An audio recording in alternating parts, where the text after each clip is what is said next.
Welcome back to this special broadcast from Mzansi Welcomes the World, coming to you from the B20 Summit. This is day one of the event here at the Sandton Convention Center. And let me welcome my next guest. His name is Marco Funk. He is the Chief Executive Officer of enerlink.ai. So he's our second guest in terms of the energy sector, renewable energy sector. Marco, absolute pleasure having you on. Thank you so much for joining us. Thank you. It's an honor. Right, Marco. Green energy, sustainable energy, renewable energy, the 21st century. This is the world that we are living now, isn't it? Yes. I mean, from every single aspect, if you look at it from a pollution point of view, from a health point of view, 8 million deaths per annum because of fossil fuel-based energy. Economics, on average, solar is 52% cheaper than the coal alternative. There's no way denying that we're heading towards a clean energy world. Even if the politics tries to get in the way, the economics is such that it's happening. It's just about how quickly can we make it happen. Marco, as South Africans, we've had, I don't want to say our fair share, a lot of share of load shedding. Yeah. And when we see what has happened in terms of government trying to bring in the private sector from a renewable energy perspective, how much of a role has that played? As now we have seen, we're actually moving closer to 2 years of no load shedding. I definitely think it's helped. The policies of being able to provide IPPs and allowing that there's independent providers of electricity. Essentially, the future of energy is it's not just clean, but it's distributed clean energy. You want to have more modular setup. You don't want to lose 11% on the transmission. So that's the problem if you have centralized energy. Energy is power, literally. So there's a bit of in many cases, in many parts of the world, there's a resistance of giving up on that power.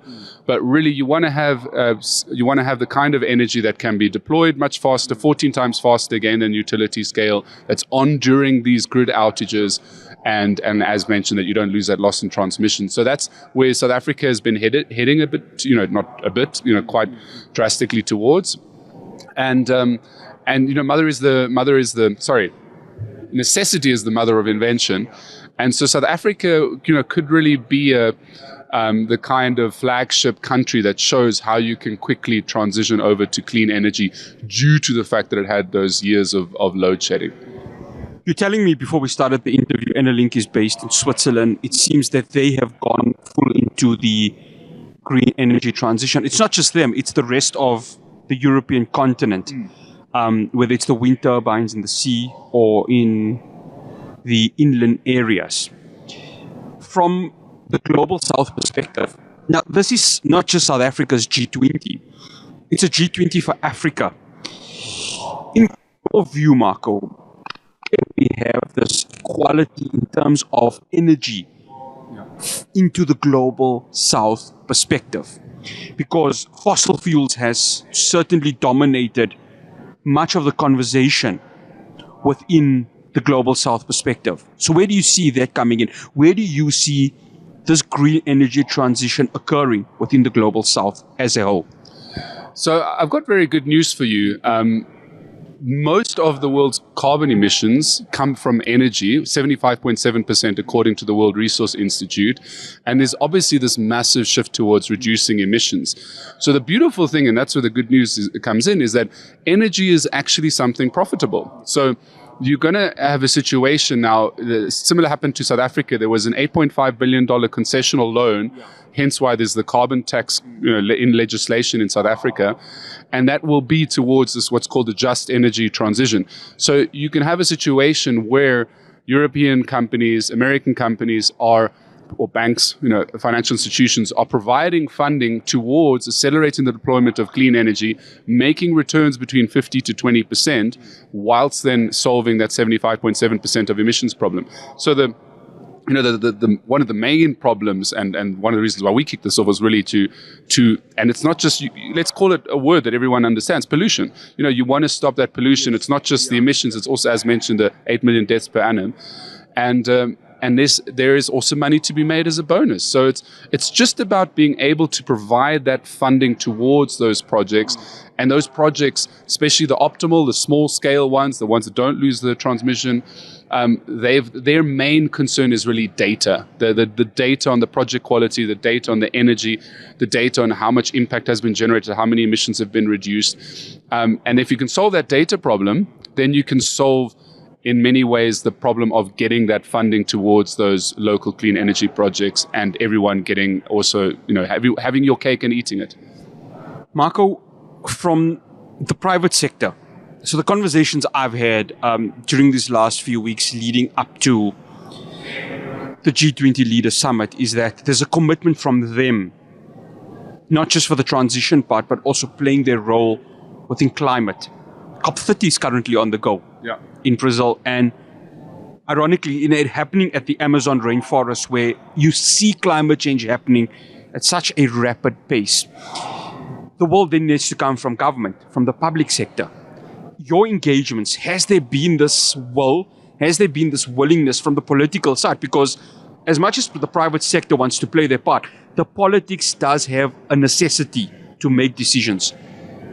Have you seen that necessity? Have you seen that willingness coming to say, we want to partner with the private sector to make sure that our role within the green energy and also climate change is effectively initiated? So firstly, just was at COP30 a few days ago. We were the winners of AI for Good.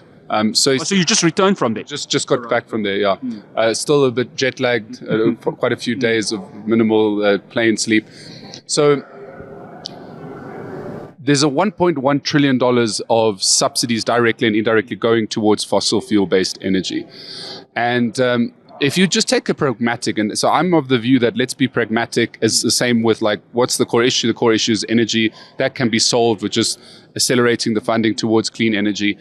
And it's almost the case where the governments just have to get out the way in many instances. Just stop giving subsidies towards fossil fuel-based energy. Just let the economics be such that to accelerate that deployment of clean energy, the one big thing that they can do is to, like South Africa, to have that carbon, call it's a tax and a subsidy. So tax has obviously got always the negative connotations with it.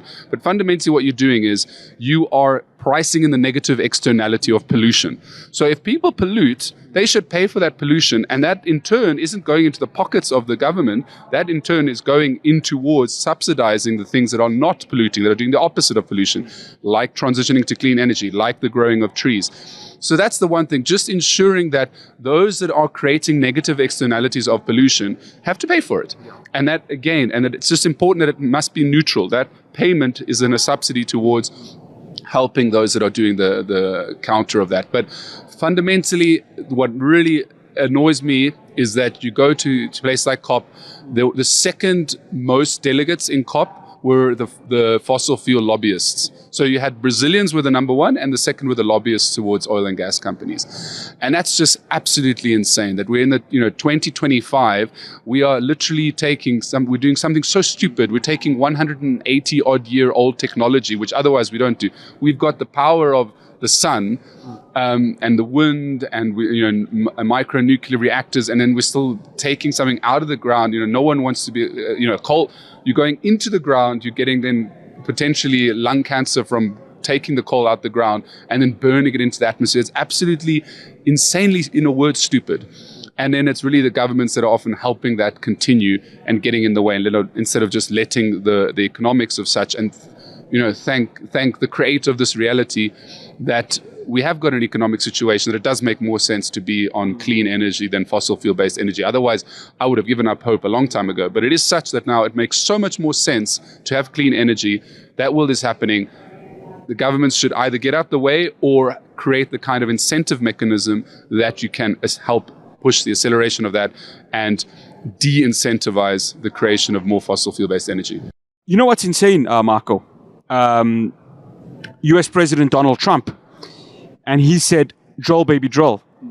It's his slogan for the fossil fuels existence that needs to happen within the globe. The US takes over the G20 presidency at the end of this year. As a proponent, as a speaker for green energy, is there a concern that green energy is going to be put as a full stop from a G20 perspective when you hear the rhetoric coming out of Washington?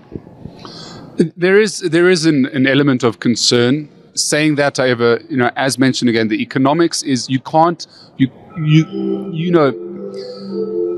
economics is a very powerful form of things automatically going to where they're supposed to go. And so even if they have a lot of rhetoric, at the end of the day, money really speaks, and the money is such that you would rather want to deploy a clean energy project than a fossil fuel-based project. But it's absolutely silly, again, as mentioned, that this is a kind of rhetoric that's coming out. There is an element of loyalism, and the fossil fuel-based lobbyists. It's an old story now. Like, can't you guys get, advanced? Because it's just becoming boring in essence, that you're repeating the same thing. Yes, this was the same story from 25 years ago, 20 years ago, 15 years ago, 10 years ago. And the world can see through it. Like, we can see through what's going on. It's really just they get the funding towards becoming in power, and then they have to give back to those people that have supported them to get along the way.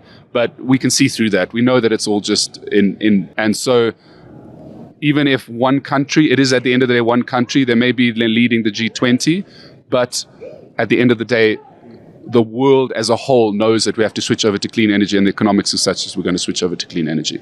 Marco, absolute pleasure having you on. Thank you so much for joining us here. Thank you. Thank you for letting me. So Marco Funk, he's the CEO of enerlink.ai. And we'll wrap up today's session of the B20 Summit on Mzansi Welcomes the World. Do stay tuned. We'll be back after this break.